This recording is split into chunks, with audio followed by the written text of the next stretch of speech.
singing some of those songs that, especially a warrior culture whose ethos is Jen-bohm, today is a good day to die. And that can be really powerful. As somebody who is personally who has anxiety and depression, and putting on that persona on stage is really powerful.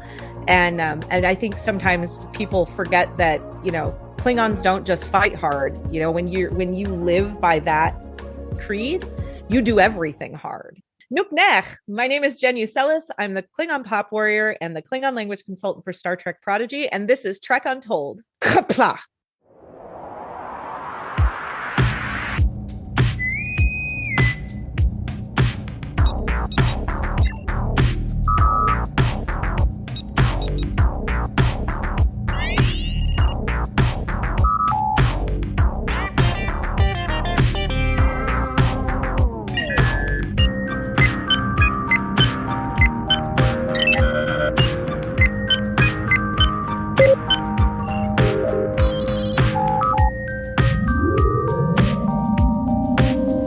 Welcome to Trek Untold, the Star Trek podcast that goes beyond the stars. I am your host, Matthew Kaplowitz. Star Trek has inspired many artists, whether they're painters, writers, model makers, 3D printers, toy customizers, or whatever else they might be into. The creativity in this franchise is boundless, and it's always exciting to see what people are working on, whether it's on social media posts or YouTube or wherever you might find Trek fans lurking these days. Today's guest on Trek Untold is one of those creators, but she is not your average songstress because she dabbles in the world of music. Jen Useliss goes by the name of the Klingon Pop Warrior, a musician who belts contemporary and classic hits, but translated and sung in Klingon.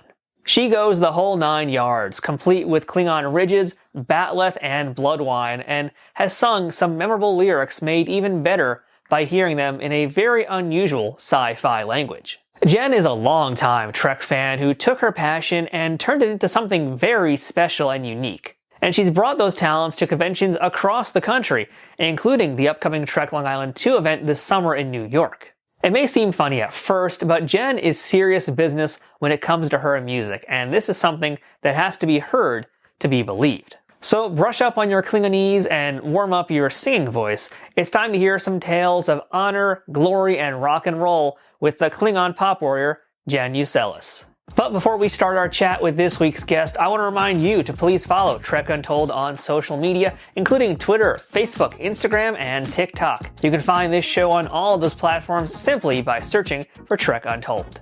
Make sure you subscribe to this show, whether that's on the audio platform of your choosing or on YouTube, where the video version of this show lives. And speaking of, make sure to check out our YouTube channel more frequently for episodes of our new mini show, Tales from Trek Untold, as well as other sci-fi goodies. And of course, don't forget to leave ratings, reviews, comments, and whatever you can do no matter what platform you're on to enjoy this podcast and show others that you're digging it too. If you want to support this show financially, please consider becoming a Patreon member at patreon.com/trekuntold. Shout out to Trek Long Island, who is having their second annual convention this summer at Hop Hog, Long Island, New York, from May 31st to June 2nd. Headlined by Melissa Navia from Strange New Worlds, Armin Shimmerman, Chase Masterson, and J.G. Hertzler from DS9, Ethan Phillips from Star Trek Voyager, and Gabrielle Ruiz from Lower Decks. Among many other modern and classic Trek shows, this 3-day event will feature autographs, panels, including some with yours truly, and other ways for you to hang out with the stars and meet your fellow fans. You can learn more about this event or buy tickets for it at treklongisland.com. Now, without further ado, let's go ahead and beam in this week's guest. Computer, access interview file. You've heard Don't Stop Believing, Bad Romance, and Let It Go before, but you've never heard them in their original Klingon. Until now. Today, we're chatting with the Klingon Pop Warrior who brings American pop music to Kronos and gives it a dose of glory. Kapla, Jen Useliss. Welcome to Trek Untold. Hi, thanks for having me. Nuk nech. Yeah, I wish I knew how to respond to that. Well, thank you so much for being here. my Klingonese does not go very far, unfortunately. It's the closest we have to hello. What does it actually translate to? What do you want? Okay, that's fair. Yeah, that's very fair. So you are the Klingon Pop Warrior. We're going to talk a lot about what you do today, and you do a lot of really cool, fun stuff. We can see your other half, I guess we'll call it, right now in the video version, sitting next to you.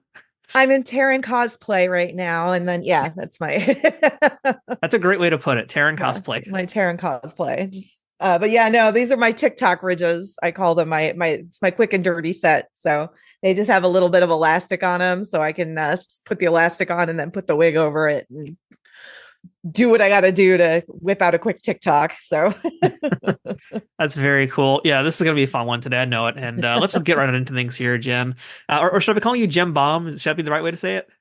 Jen-bohm is my Klingon name. So I go by either. I chose Jen-bohm as my Klingon. I made Jen-bohm my Klingon name because Jen is my name. And so I would actually respond to it if people said it.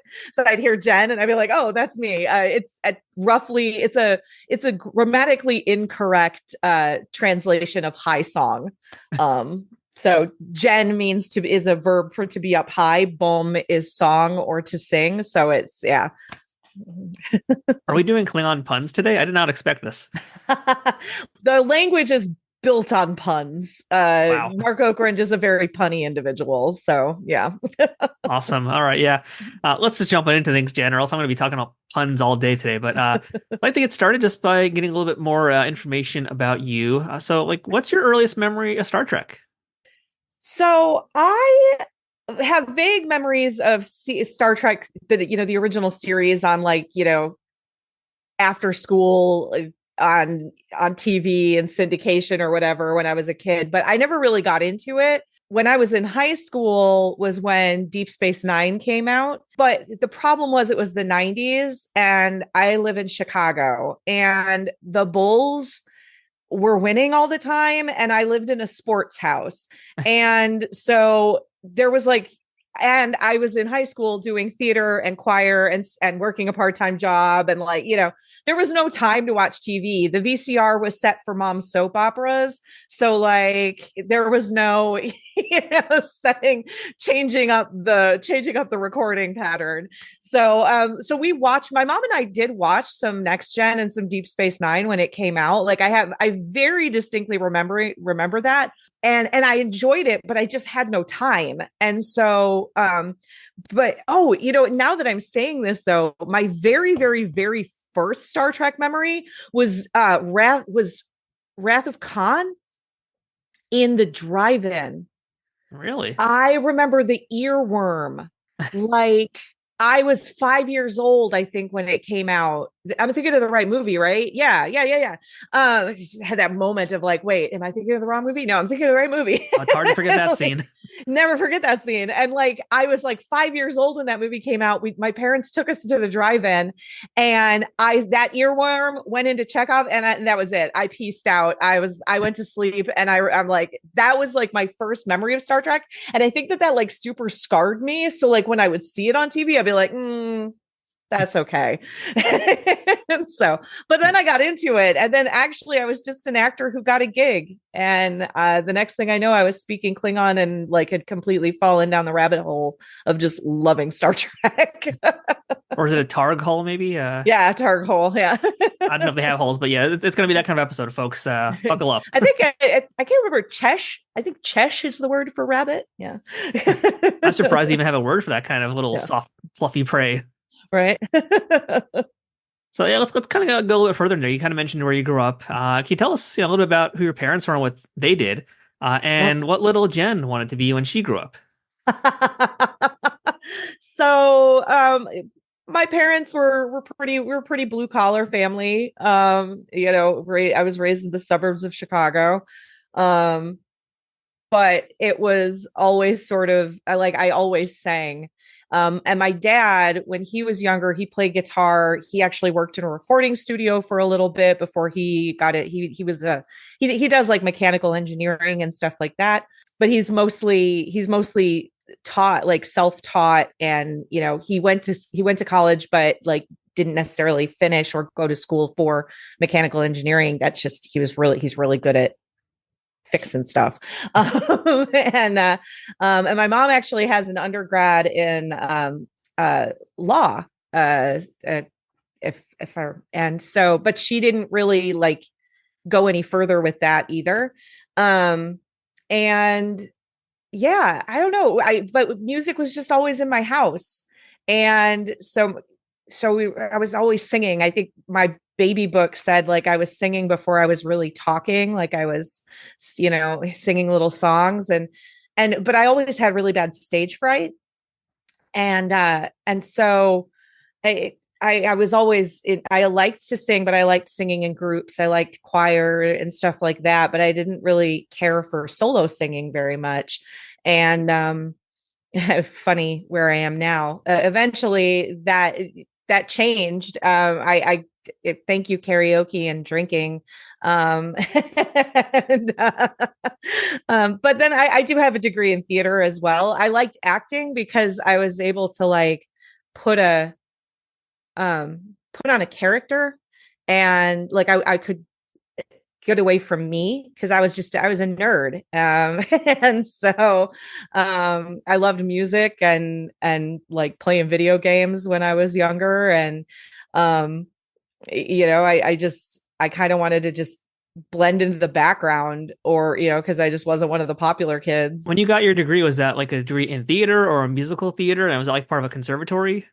It was a theater degree. I went to Millikan University, fellow alum, who we just honored with her the year of 1 year since she passed. I actually went to college with Annie Wershing, who yes. is our beloved Star Trek Picard Borg Queen, and so yeah, we both went to Millikan, and so I went to Millikan, and yeah, it was just a straight theater major. I auditioned for the music department and the theater department separately, and they both gave me scholarships from both, but I couldn't dance. I still can't. I can't dance to save my life. So I had no desire to go into musical theater whatsoever. So, but I figured I would do theater because I got bitten by the acting bug. And I was like, well, unless something catastrophic happens, I'm always going to be able to sing.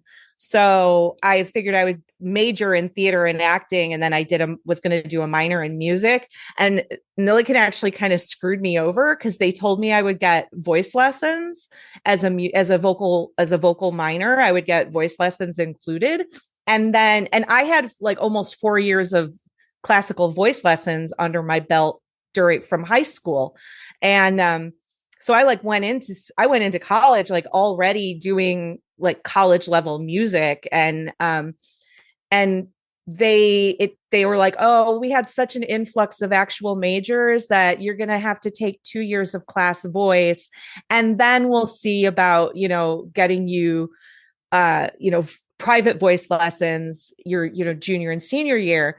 So I was like, oh, what's class voice? So I signed up for class voice. Well, class voice was a class where I was with a bunch of instrumentalists and music education majors who didn't have vocal backgrounds but needed to understand the basics of voice technique so that they could potentially like conduct a choir or something like that. But it was twice a week at 8:30 in the morning. And it was so below my level at that point. Like I was bored. So I didn't show up.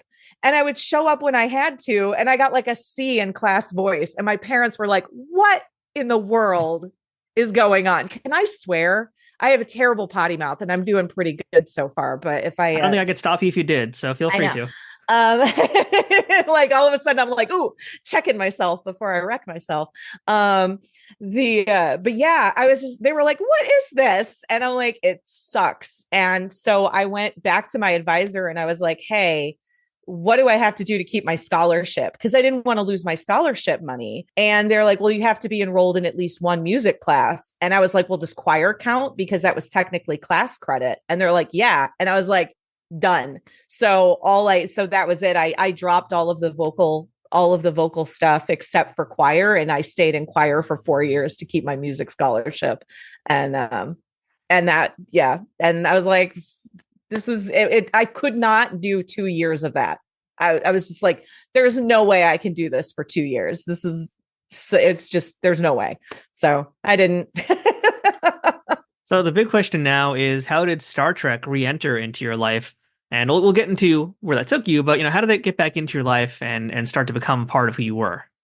Yeah, I had moved up. I lived in the Twin Cities for 8 years, and while I was up there, met my friend Chris Kidder, and Chris. I moved back. I ended up moving back home to Chicago, and because I really wanted to study improv, and Chicago is like the place to study improv. Like Second people City. here, yeah, Second City Improv Olympic was founded here, like IO. It's just like people eat, sleep, and breathe improv in this town. And so I'm like, I really want to go study improv. I was really miserable at my day job. So my husband or my boyfriend at the time was like, let's get you home. And so we moved back to Chicago. We were here for maybe 8 months when I got a call from Chris, and he's like, hey, we're planning to move to Chicago and we're bringing a Klingon Christmas Carol with us. And I was like, oh, damn, I never got to audition for that when I lived in Minnesota. It was they were a theater company. Commedia Beauregard was a theater company that specialized in translated works. And that meant translating a play from like Spanish that had never been done in English before into, like into English for the first time. So, but for a holiday fundraiser, they thought, wouldn't it be funny to do to do something in Klingon? And they're like, well, let's do a Christmas Carol. And so they translated a Christmas Carol. And at the first year, it was just 45-minute, like kind of like an extended one act. And then it was so popular that they expanded it. They added some more scenes. They got it to like an hour. And then that year they were expanding it again. So they actually got it to about 85 minutes and a full length 2-act show. And so they were going to bring it to Chicago. They were going to do the production in the Twin Cities and they were going to do a production in Chicago. And I was like, I'm like, what do I got to do, Chris, to like, what do I got to do? And he's like, are you allergic to latex? And I'm like, no. And he's like, well, show up for the audition. And he's like, we'll take it from there. I'm like, okay. And I picked up on the language really quick. So the audition was basically going through the Klingon alphabet and and then doing some lines after learning it, like seeing how quickly you could pick up and actually like do the lines. And so doing like short little scenes and lines, and then a little bit of fight choreography. And I was not great at fight choreography. Once again, movement stuff, I'm a freaking klutz. But like the language, I really like. That was something I picked up on really, really quickly. And I think in part because I used to sing in like all kinds of different languages. So like when you're studying classical voice, you're singing in Italian and German and Russian and like all kinds of stuff. So that part was easy. And yeah, that was the show. So I got cast. I got cast as Emle, the Mrs. Cratchit, Emle Cratchit. So I was Mrs. Cratchit, and I got to actually sing a song in Klingon during the show. The show wasn't technically a musical. But there was a moment where we're like we're singing the warrior anthem kind of thing as we're setting the dinner table. And so for that, I started watching all of the Klingon centric episodes of Star Trek. And I was so blown away by the fact that a fandom existed that allowed a show like this to succeed, like, to not only to allow a show like that to exist, but allowed it to succeed and be incredibly successful. And so as I started watching the Klingon episodes, I was like, wow. The one that really, really got to me and still to this day is like my favorite episode is Once More Onto the Breach. Great episode. I had a grandmother who was suffering from dementia, and that episode really hit home. And even on rewatching, like I cry almost every time I watch that episode. But like, I was just like, wow, this is really cool. And so then after the show ended, I started watching more Star Trek. And my husband, it was at the time, was like, hey, let's see which one we can get you into. And it was Voyager. So I was like, oh, a strong female character. Yes, please. So I was a Janeway. I was all in on Janeway. So got super into Voyager and then started watching Next Gen from the beginning, fell in love with Beverly Crusher. And I was just like, what? All of the awesome redheads in Star Trek. I'm like, yes, I'm a natural redhead. So like that was part of growing up also, was being made fun of for my red hair. And so like whenever you get to see strong female leads who are, badasses and they're redheads, it was just like, yes, vindication. Which was also why it was super important for me to be a red-haired Klingon, and rep my red hair. So you mentioned like that really awesome DS9 episode already, but as far as like particular Klingon characters who really spoke to you, I mean, were there any that like you maybe felt inspired by, or to aspire to be like in your second life as a Klingon Pop Warrior? Oh, Grilka, yeah. Grilka, yeah. She was one of my favorites because she was kind of bucking tradition. And especially in Klingon fandom, I think Klingon fandom got, especially when I started, this is actually the 10-year anniversary of the Klingon Pop Warrior this year. Really? Wow. Well, yeah. Congratulations. It's not necessarily the 10-year anniversary of like the first song that I did. That was actually last year, but like of putting the Pop Warrior project to paper and like the first Kickstarter and everything, that was 2014. And Klingon fandom, especially back then, really had a reputation. Sometimes folks who dress up like Klingons were kind of jerks and, weren't always particularly friendly at conventions. And my goal was always to like bridge that gap between the language and there's such a divide as well. Honestly, like even today, there's a very big difference between the Klingon language.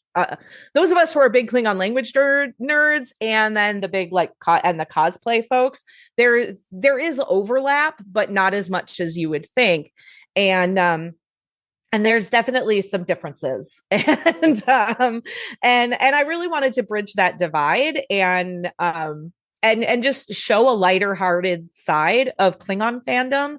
And also show what the language, like have some fun with the language. We have stuff like people did amazing translations and have translated amazing things like Hamlet and Much Ado and, The Art of War and stuff. But it's like, what about stupid pop songs? Like, yeah, we've got all of these operas, but like that can't be all that Klingons sing, like our opera and, war songs. So like, there's gotta be love ballads. We know that there's Klingon love poetry. That's, like what else is there? So, I love the fact that it's something that I'm bringing that to the, to the pantheon of, or the canon of Klingons.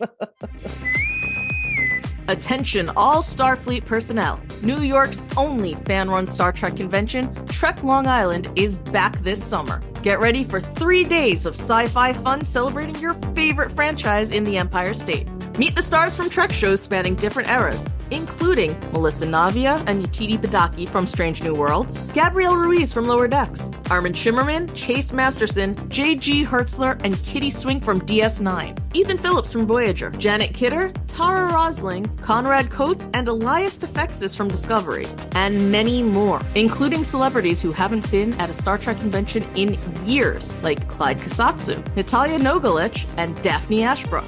Come meet your fellow fans. Take in a panel with your favorite podcasters. Enjoy Dinner with the Stars, featuring live musical performances. Meet authors, artists, and musicians, and so many more during this epic 3-day event brought to you by the talented and inclusive community that makes Star Trek go at warp speed.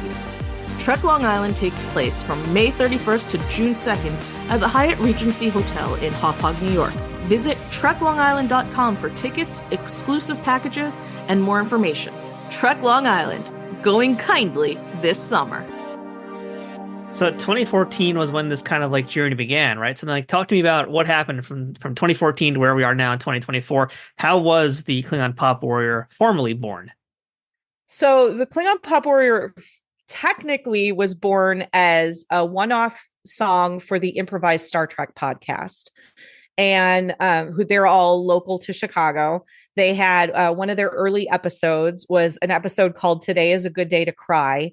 And one of the improvisers during the episode made a very specific reference to Kiss Me by Sixpence None the Richer.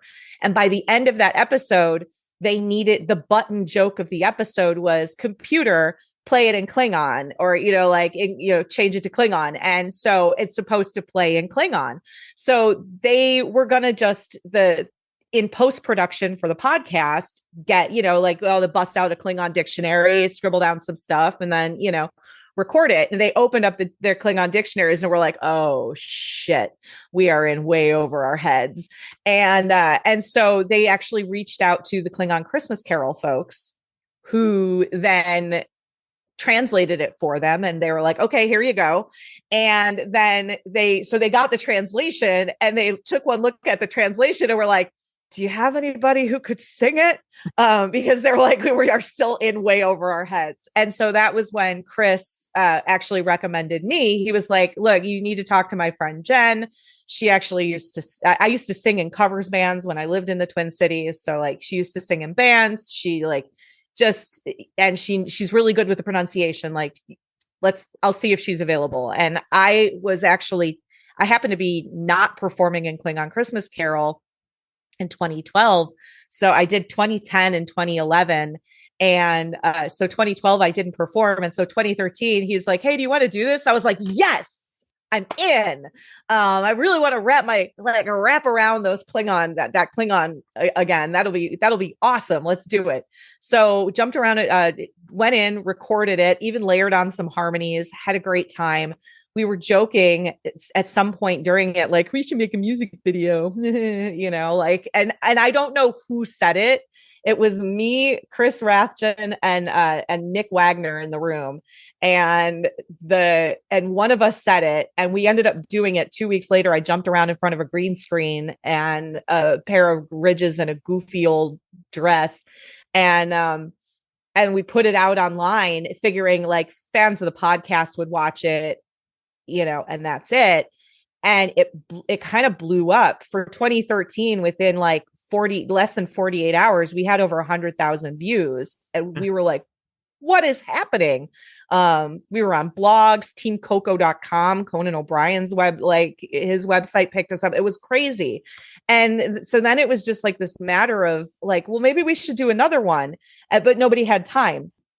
So flash forward to 2014, I was like, I had found out that other people had translated pop songs here and there. So I was kind of like hoarding them a little bit. I was like, I'm like, well, I need at least 4 to make an EP. Like a good EP has at least 4 songs on it. And so I had 3. I already had Kiss Me. Somebody had My Heart Will Go On. And I had Hit Me Baby One More Time by Britney Spears. I was like, oh, pop princess songs. This is perfect. And somebody, my friend Greg, tagged me on Facebook and was like, why has nobody done Let It Go in Klingon yet? Jen Useliss, get on this. And I was like, So I put it out there. I was like, has anybody translated this? And I got a hit. And I was like, that's it. That's my 4th song. So I was like, okay, let's put together a plan and put together a CD. And, and I'll do a Kickstarter. I've worked with musicians. I was singing in a couple covers bands. So I had some musicians kind of in my back pocket. And I was like, let's go do this. And so I did that first Kickstarter. And I ended up, by the time it was done, I actually ended up getting a couple other songs. I ended up getting Bad Romance and Love is a Battlefield as well. So I had a couple of stretch goals to stretch it to 6 songs to make sure I could afford the song rights and like get it out there and get the CDs produced and the recording studio time, which is not cheap, and like, paying my musicians and all of that. And we made it happen. And we had a 6-song CD by the time it was over.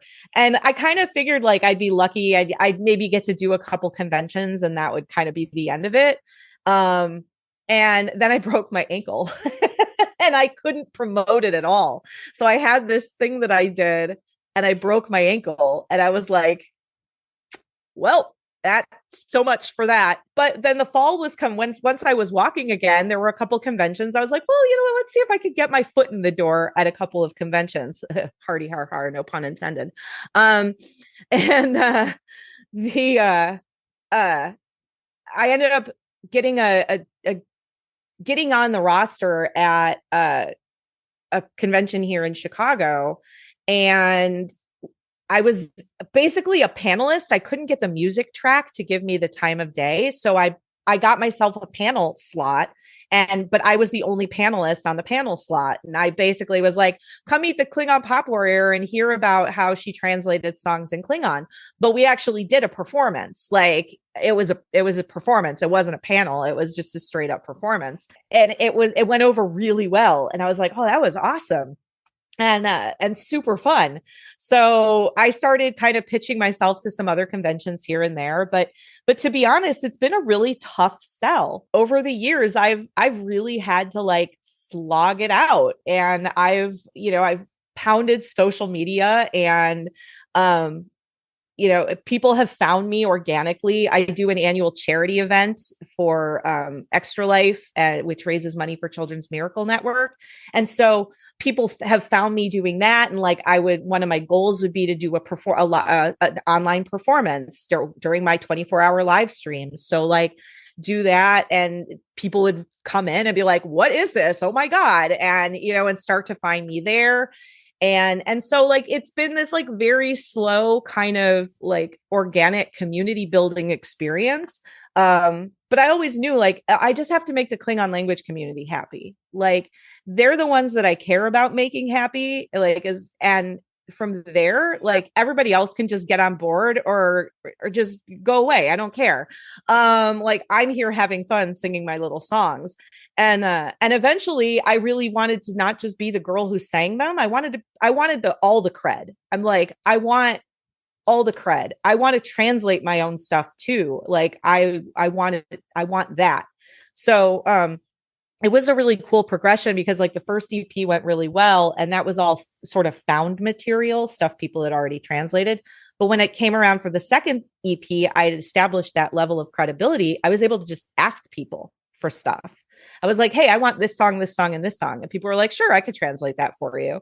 And then with then the next one, I was actually like, I learned enough that I was able to start translating my own songs. And so I started really like earnestly studying the language hard enough to be able to translate my own music. And that's been so much fun because it just opens up more opportunity for me to sing the songs I want to sing. And then also was what opened up the opportunity to do Prodigy, which was a really cool experience. Yeah, I mean, you guys got to tell us about that. That's kind of a big deal. I feel like that's a big deal, right? Yeah, did I bury the lead? A little bit, yeah, maybe not. Doors open. Go ahead. Stage is yours. So yeah, I'm the Klingon language consultant for Star Trek Prodigy. I had over the years, I went on the Star Trek cruise. So it started with the Star Trek cruise, and I went on the Star Trek cruise 3 years in a row, and I hustled the talent show each time. I did the Gorn Gong show. They do this thing on the cruise. I did it all. I did it each year, and I won, or I either tied or I won. Like it was, and so by the third time, one of the things that I'd really been struggling with is like, I hadn't been able to get my foot in the door with conventions. Like I don't have representation. I was hesitant to get representation because like CBS Paramount has better lawyers than I do. And I'm like, I don't want to make anybody angry. I'm just here to sing my silly songs and like, raise some money for charity. But I was just like, I had a guy who saw me perform at one of at a convention in 2019. I was at Starbase Indie, and I got to sing with Mary Chieffo. We did No Scrubs together. I taught her the harmony. She did the harmony, and it was so much fun. And it was just like, you can find it on YouTube. It wasn't like the most brilliant performance, but we had a great time. And so like one of the agents of one of the people who was at the convention was interested in potentially bringing me on. And I'm like, I don't want to, I'm not in it to make money. Like I want to be really careful and really, it's really important to me to do this as a fan project. And, it's like, I want to make enough money to like break even. Like, I don't want to like lose my house to make a CD or anything, but like, I'm not in it to quit my day job kind of thing. And so I was like, all right, I need to figure out who I have to talk to at CBS. Like, that's like, who do I have to talk to? And I had some friends who had podcasted and done like Trek podcasts and stuff. And they were like, you need to talk to John Van Sitters, who's the VP of Star Trek brand management. And so I managed to get his email address. And when I came back from that cruise, the 2020 cruise, which was at the beginning of March 2020. Good timing. Yeah, the timing. So I came back from the cruise. I had once again won the ship talent show, and I sent him an email and I was like, look, you probably don't know who I am, but I'm the girl who sings in Klingon. I sing pop and rock songs in Klingon. And I just really want to be able to get my foot in the door at more conventions, but I'm having a lot of trouble getting some of the bigger conventions to pay attention to me because I don't have any representation. So I just look like a wingnut reaching out and being like, I do this thing. And, nobody wants to listen to it because they're just like, okay.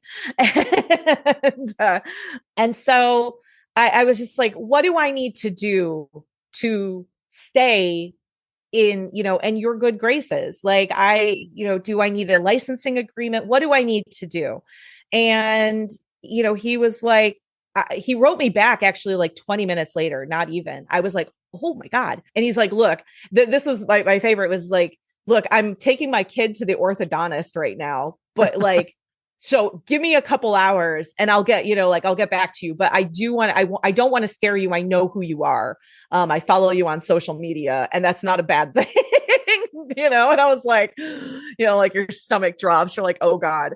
But he did write me back a couple hours later, and he's like, I've been trying to come up, like, he goes, I would love to use you in some capacity. I've actually talked to the cruise people. I've talked to some of these convention folks. Like, it's like, I would love to figure out a way to use you as like a brand ambassador or, something like that, like a fan ambassador. He's like, I don't think a licensing agreement is what either, I don't think that's in your best interest or ours. But he's like, just keep on keeping on and, doing what you're doing. And like, there's some other stuff going on, which the other stuff going on at the time, A, was COVID, but also B, was the merger with Viacom. And I didn't know that was happening. So then COVID happened, lockdown happened. I was like, well, I'm not hearing from him anytime soon, like, and a year later, actually, he got back to me. He's like, hey, I might have something for you. Can I give you a call? And I was like, take my number. Like, yes, here, please call me.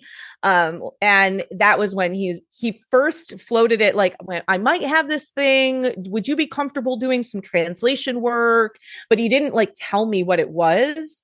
And then a month later, he called me back again and was like, okay, we need you. And I was like, okay. He's like, Star Trek Prodigy. And at this point, I knew what everybody knew what Prodigy was.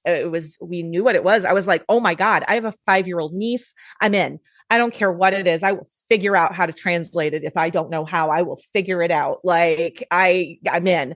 And it wasn't a big lift. It wasn't, I did translate more than what ended up in the show.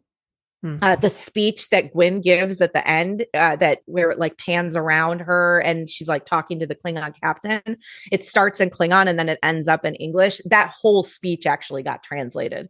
Oh, wow. And so I have it. I don't know if I'm allowed to read it. Someday I'm going to like bring it to a convention and I'm just going to do the whole speech at a convention. Just don't tell anybody what it is and just be like, oh, just start saying words and maybe someone will catch on. Maybe they won't. But yeah, I got brought in for that. I did the translation. They just sent me the lines that needed translating. I didn't really have like a lot of context. But I got a paycheck that said Star Trek on it, which was one of the coolest freaking things I've ever seen in my life. Like, don't even catch that. Just hang it on the wall.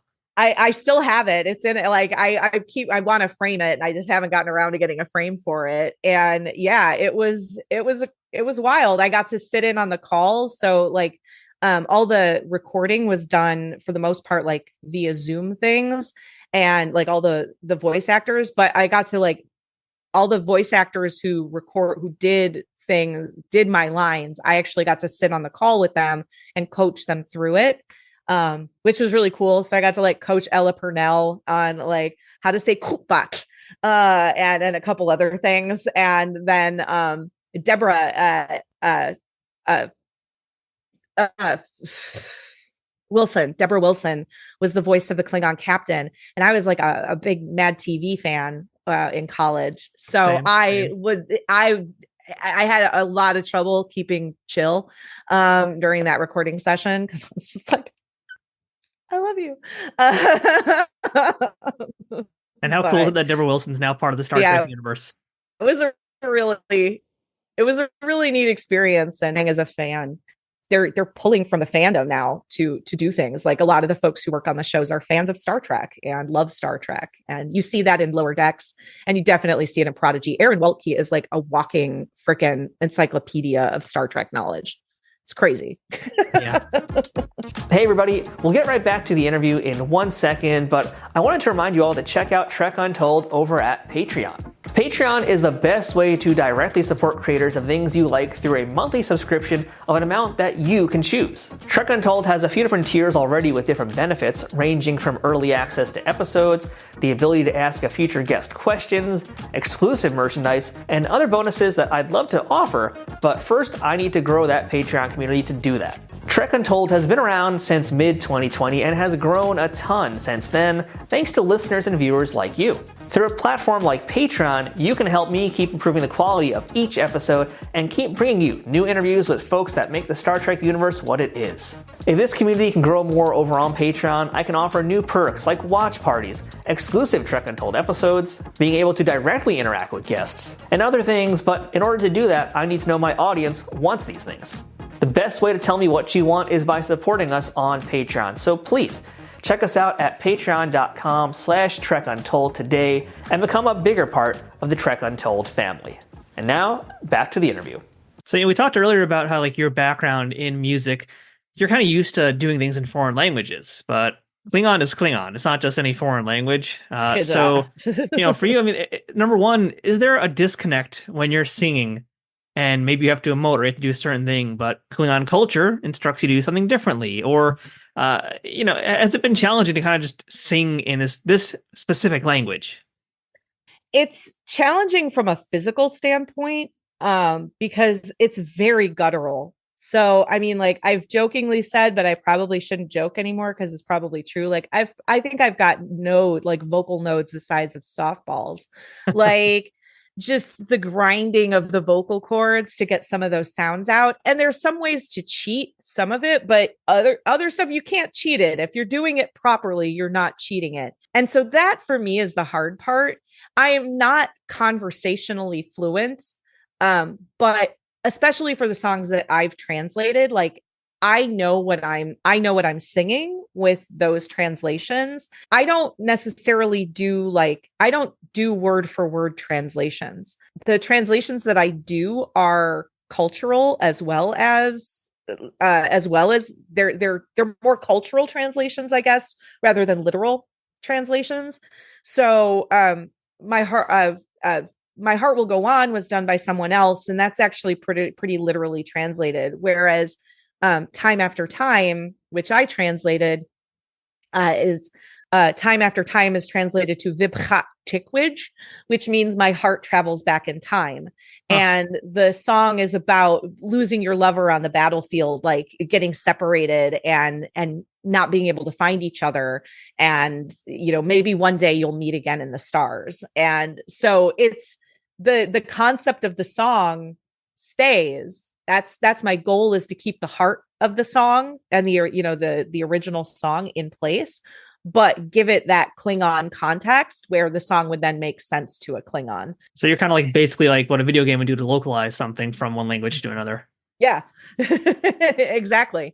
And so that's the really, for me, that's the fun part. I just did holiday carols this year for my charity event. And so like God rest you, merry gentlemen became Pekka Klingon Shuvwitpu, which means train warriors. Train Klingon warriors. And Wow. the whole song is about like remembering Kalis and Lucara and how they fought at Kamchi and and you just have to fill your heart with spirit and fight on. So That's a good way to do that. I kind of like that now. yeah. So, of all the songs that you've sung, which one has meant the most to you? Ooh. And I'll even add on top of that to make it even harder for you. Which one has meant the most for you, performatively and also work-wise, since you're doing translations? Let's say if it is a song that you translated. So my favorite song to sing and perform every time without fail is Love is a Battlefield. I love it. I loved it when I did it on my first EP. I loved it. I love it even more now because I did a collaboration with a really wonderful artist from the West Coast called Unwoman. And she, so for my charity event, we did she basically gave me carte blanche to use any of her existing instrumentals for songs that she's covered, and she does stuff with like a cello. It's all very like moody and evocative, and her version of Love is a Battlefield is like cello and taiko drums. And the first time I heard it, I was like, I need to sing in Klingon to this. And so that song has become really like, I love performing that song, especially with that backing track with her backing track. It's incredible. The song that is most likely to choke me up on stage is Time After Time. There's a line in that one where it's like Tikwij mai in moklu, the war drum beats in my heart. Huh. For some reason, something about that line, just like there's something when I sing, it just like goes like right into me. And if I'm going to cry during a song, it's that one. But coming out of the pandemic, Don't Stop Believin' was really, I actually had to pull that one out of my set because I couldn't finish it. There was just that particular song, the Some Will Win, Some Will Lose. Some Are Born to Sing the Blues, like that, and then just the whole, just like, don't stop believing. Like there was something about that coming out of the pandemic where, we lost so many people, and we lost a lot. We just lost a lot of our lives during that, not metaphorically and non-metaphorically. And that song was really hard to sing. I'm finally able to start working that one back into my set again. But I lost it trying to sing that song for a while because there's something about being a warrior, singing some of those songs that, there's especially a warrior culture whose ethos is Jen-bohm. Today is a good day to die. There's an immediacy to all of the songs that I sing. And that can be really powerful. I, as somebody who as personally who has anxiety and depression, and putting on that persona on stage is really powerful. And I think sometimes people forget that, Klingons don't just fight hard. When you live by that creed, you do everything hard. Like you love, you laugh, you party, like everything. You go all in because tomorrow might not be there. And so like when I get on stage, I just put it all out on stage. Can't half-ass singing in Klingon. No, you cannot. It is kind of interesting how Klingons have kind of been adapted to so many things culturally for like just Terrans like us, especially for mental health. Like I've seen like one of the favorite quotes that I've seen is like, it's that quote, like the greatest battle is the one inside your head and it's honorable to keep fighting. Yeah. Like stuff like that. It's like, people have kind of taken it and they've done their own thing with it and made it work, but it's true. It's of all the things in Star Trek to be kind of altered or whatever to kind of like fit our own personal lives. Who knew that Klingon would be the one that would be the most effective? Right. I do a whole thing. It started as a joke with some friends. I got like really into actually it was because of Nana Visitor. Actually, I got like way into mindfulness meditation, and she ran a mindfulness meditation thing on the Star Trek cruise one year, and like I don't know, 2019 was the year I got into meditation, and I was like, oh my God, I can do this. And it's life changing for anxiety, people with anxiety. I do a Klingon mindfulness thing that like I've started putting them up on my Facebook page. But it started as a joke with one of my friends, and then I do it on my Twitch stream. People can redeem channel points, and I have like just a log of them that I just kind of fire them up, and I use like the daily calm, and I basically modify whatever is on the calm app's daily calm as like I try to like modify it to be more Klingon, and and so I have like a whole bunch of them. I upload them to my Discord server so people can like do with them what they please. But I've started putting them on my Facebook page one a week just as a joke, and they're like really silly things like. The one that I did this somebody got this week was a superior enemy forces the warrior spirit to grow stronger, faster, and more glorious. They are the spark that lights the fire of honor in a Klingon heart. Well, that's surprisingly profound for a Klingon. I mean, right? Yeah. Like, yeah. The enemy who does the unexpected in battle is the enemy who is most worthy to die at the hands of a Klingon.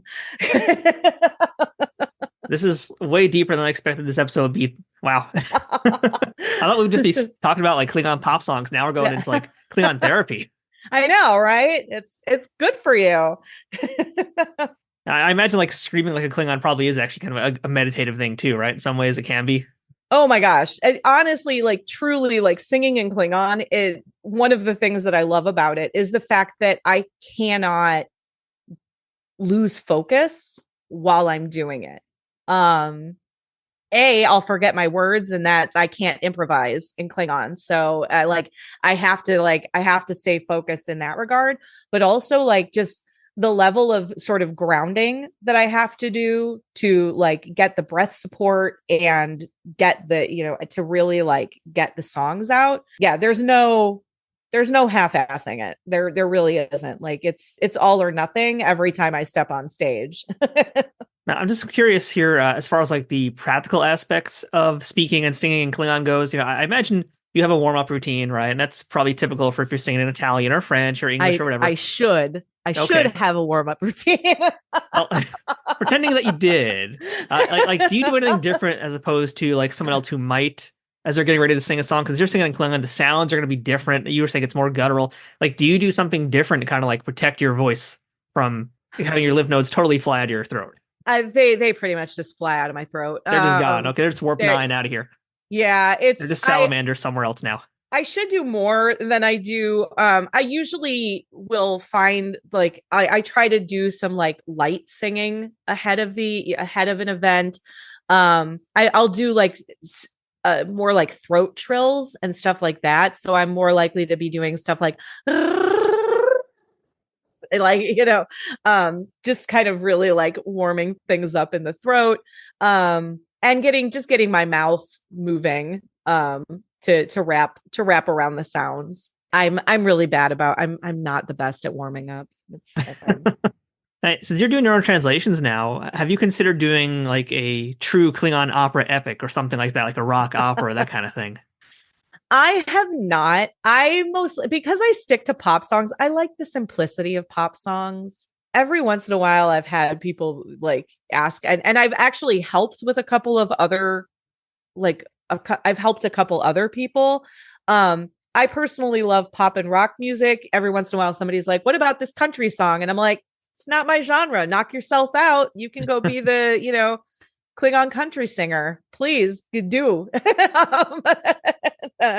But yeah, I'm good at what I do. And so I'm like, it's not that I don't think I could do it. It's just like, it doesn't speak to me. And I enjoy opera, but I it's been so long since I've had the vocal chops to be able to sing an opera. Kind of once I went rock and roll, once I started singing in bands, like my voice dropped and like I just don't I don't have the range anymore to handle opera. So I kind of am like, nah, that's okay. I'll leave that to the professionals. So I don't know how much you want to tease potentially here, but we're now early into 2024. Can you drop any hints about what might be coming next for the Klingon Pop Warrior? So I will be at Trek Long Island at the beginning of May. I've got some personal stuff going on, so I kind of am taking the first chunk of the year, and I've just been like dealing with sort of all of that. And I was like, I might have to move, and like just some crap like that. So I was like, it's fine. So Trek Long Island is going to be my first con of the year, actually. So it's the beginning of May, or end of May, beginning of June.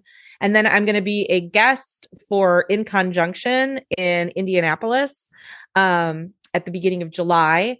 And then there is the Klingon Language Institute Kepa, which is our annual gathering of Klingon language speakers. That's also happening in Indianapolis. I always tell people, I'm like, please come to Kepa, especially if you have even like a passing interest in the Klingon language or you just enjoy linguistics and language things. It is joyful. Last year was the first time in 3 years we were able to get together in person, and it was like, it's like family. It's not a convention. It's more of a conference. It's small. It's, maybe 50 people. So it's not huge. And everybody who honestly, like, anybody who's anybody in the Klingon language community is at Kepa typically. So Robin's usually there. Robin Stewart, Alan Anderson was Robin's second. Robin was the translator for Discovery, and Alan was her second. Mark comes every year. Dr. Okrand, he comes every year.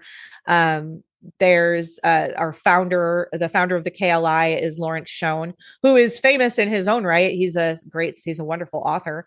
And so, yeah, like people who've written books are usually there. I don't know if Ishku came this year, Agnieszka. She did the Tao Te Ching in Klingon and the Klingon Art of War. So like, yeah, pretty much if you're on you'll be there. Like if you want to meet all the folks who do the Klingon for the shows, like that's where we are every summer is Kepa. It's really such a fascinating fandom to again, it'd be a subset of a fandom already. That's quite amazing. But Klingon fans are just really amazing because of what they do, the levels that they go to be fans. I'd like to know your take on this. I mean, what do you think is so attractive to folks like yourself and others for Klingon culture, for Klingon language? What is it that makes these people want to be so involved in it? I think it's different, a little bit different for the language side than the cosplay side. I think with the cosplay side, for sure, it's very much a, if you're having a down day, it's hard to be down as a Klingon. It's very true.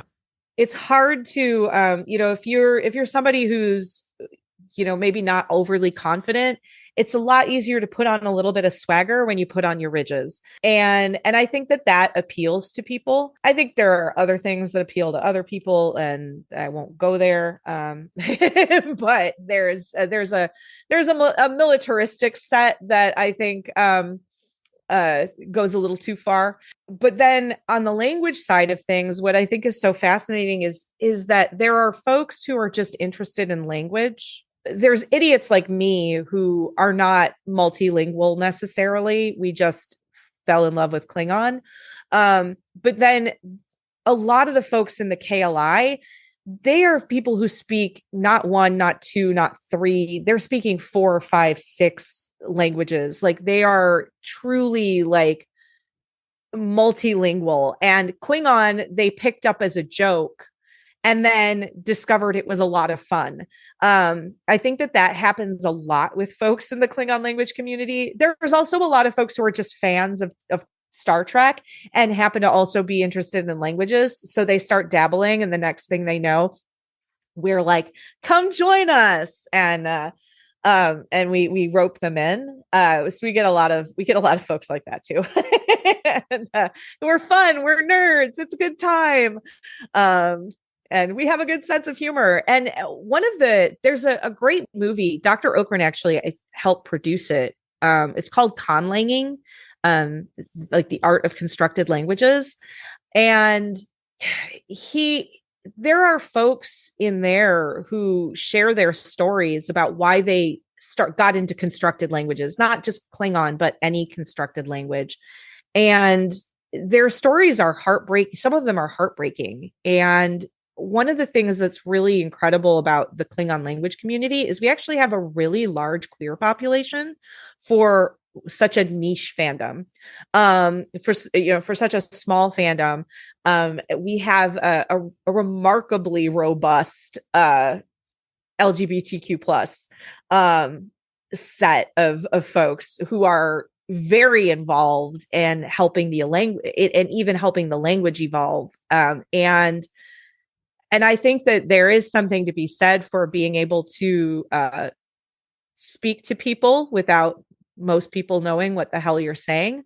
Writing in a diary in a language that nobody else can necessarily read or translate. I think that there's something about that that's also very powerful and has probably saved some folks' lives.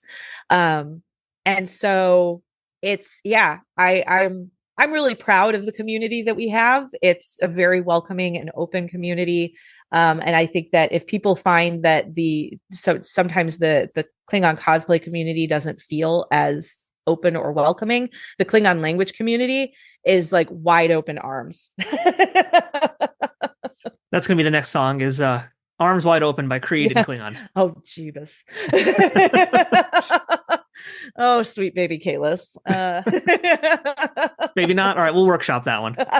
We'll think about it. Yeah. We'll put a ballot in it for now. All right, so Jen, with so many different things that you're doing in the world of Star Trek, I mean, it's kind of amazing. You went from fan to actually a part of it. So, looking at where Star Trek has brought you and everything about it, what is the best thing to be? What is the best thing about being a part of the Star Trek universe? Oh, it's wild. Honestly, it's so corny to say it, but it's true. It's so true. The friends I've made along the way, I've just met some of the most amazing people over the years, people who are doing incredible things, from great work, great charity work to performances and just good people. Honestly, like I'm always amazed at the good-heartedness of Star Trek fandom. There's toxic fandom everywhere, but including in Star Trek. But I've really been so lucky to have cultivated a community of people who are just awesome and welcoming and kind and generous and just want to be better people. And I think that my favorite thing about Star Trek is the aspirational side of the aspirational side of humanity that Star Trek presents. And I love knowing people who are trying to live that. Great answer. Yeah. The Star Trek fandom is just so expansive, and it's really cool just getting to kind of like really focus in on smaller groups within it, because it's done so much for so many people. Yeah and the thing that is always amazing to me too are even like the actors who come back, and I think that says a lot about a franchise and a show when the people keep coming back. You don't get somebody like Jonathan Frakes to continue to come back to direct and do what he does and like with the passion and the zeal that he does it with, to like if you have a crummy work environment, or you have and I know that there were times where it wasn't great, but I think that the fandom and the people are clearly worth coming back to, and that's a really beautiful thing. So for folks who want to learn more about the Klingon Pop Warrior and know more about your upcoming appearances, where can they get that information? Yeah. Oh my gosh. You can find me on just about everything. But you can go to my website, KlingonPopWarrior.com, and there's links to all my socials. all the socials. But I'm probably most active right now on TikTok, Facebook, and Blue Sky, I think. But you can find me on Mastodon. I'm on Twitter. And I'm also on Twitch twice a week. So I stream on Twitch, twitch.tv/Klingon Pop Warrior. I'm on Tuesday nights, 6:30 Central. And I'm playing, that's usually Trek night. I'm playing Star Trek Online. I play Star Trek Online. And right now I'm also working my way through Star Trek Away Team. Whoo, am I bad at that game? It's very old and it is painful to play for me. I am not good at it. And then on Saturday mornings, it's Tuesday nights are Hit Kep night. That's the like happy hour. And then Monday morning is Kotvin Kep. So it's basically coffee clutch. So I do Monday mornings, 8 a.m. Central. And those are like story driven games. I call it like soap operas. It's so like we've played through the Mass Effect trilogy, working through Dragon Age trilogy. Like I'm about to start the Expanse Telltale game, which I'm really excited about. So yeah. I love playing video games and I do it for charity once a year. And during the pandemic, I just expanded it. And now 3 years later, I'm still streaming twice a week. So, well, there's many ways that the Klingon Pop Warrior can invade. So Pick your poison, I guess. But no, yeah, for real, everybody should go follow and check out Jen on YouTube as well. Don't forget the YouTube. Follow her on all the socials.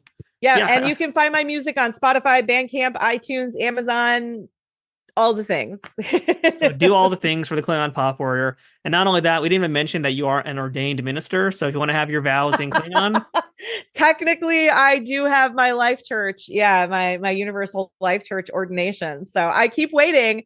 I'm waiting for the first person who wants me to do a Klingon wedding ceremony. I am ready. I'm ready. All right, well, I'll have to talk after this, I think, then. But all right, in that case, everybody, KlingonPopWarrior.com. Jen, thanks so much for being here. You're awesome. I can't wait to meet you in person and hear you sing at Trek Long Island, too. Yes! That's it for this week's episode of Trek Untold. Thank you for checking it out. Don't forget to follow us on social media, whether it's on Twitter, Facebook, Instagram, or TikTok at Trek Untold, and subscribe wherever you are listening to or watching on. And that includes the audio versions on whatever platforms that might be, and our YouTube channel, youtube.com/@TrekUntold. If you'd like to support this show financially, please consider visiting patreon.com/TrekUntold to become a member of this show. And along with getting access to all sorts of wonderful perks, you'll also know that you're helping out this show continue to thrive, survive, and make new content all the time. I'm Matthew Kaplowitz. This has been Trek Untold. Thanks for watching. And until next time, always remember, fortune favors the bold. Trek Untold, the Star Trek podcast that goes beyond the stars, is powered by the Rageworks Podcast Network and affiliated with Nerd News Today.